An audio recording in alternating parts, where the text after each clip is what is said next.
अहाँ लोगन के प्रणाम। हमार नाम रेणु झा, हमर घर जनकपुर नेपाल। अखन हम अमेरिका से गबै छी। 6-7 महीना से गीत गेनाइ छोड़ देने छलहुँ, कियाक तऽ हमरा ससुर के स्वर्गवास भ गेल। तै के दुखी में आइ नरक निवारण चतुर्दशी के हम हुनकर मंत्र ल के एलहुँ आ एकटा भोला बाबा के भजन ल के।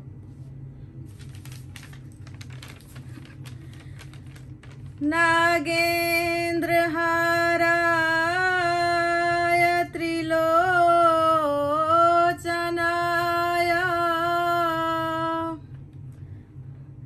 भस्मांगरागाय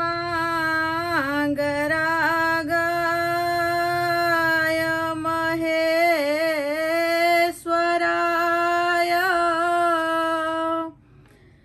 नित्याय शुद्ध्याय दिगंबराय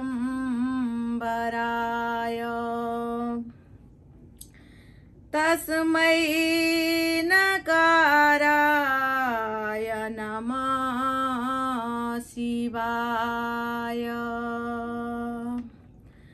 नागेंद्र हाराय त्रिलोचनाय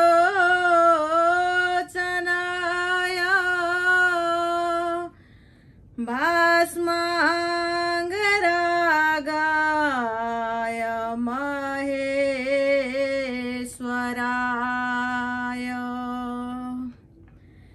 नित्याय शुद्धाय दिगंबराय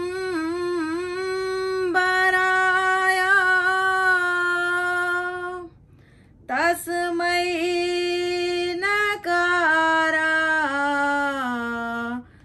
नमः शिवाय।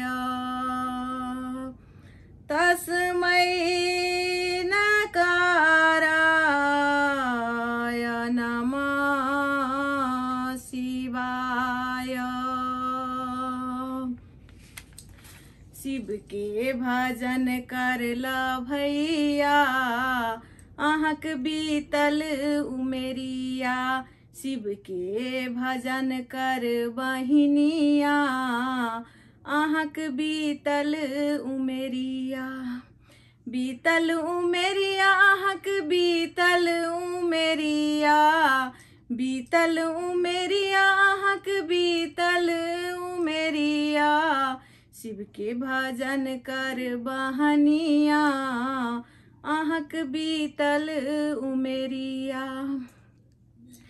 ये देहिया है सूखा लकड़ी, ये देहिया है सूखा लकड़ी। आगी लगे जली जाई हो, तोहर बीतल उमेरिया। आगी लगे जली जाई हो, तोहर बीतल उमेरिया। चोरी चुगली और चापाटी, चोरी चुगली और शैतानी। चोरी चुगली और बेईमानी, ई तीनों तू छोड़ला हो, तोहर बीतल उमेरिया। ई तीनों तू छोड़ला हो, तोहर बीतल उमेरिया। शिव के भजन करू भैया, अहाँक बीतल उमेरिया।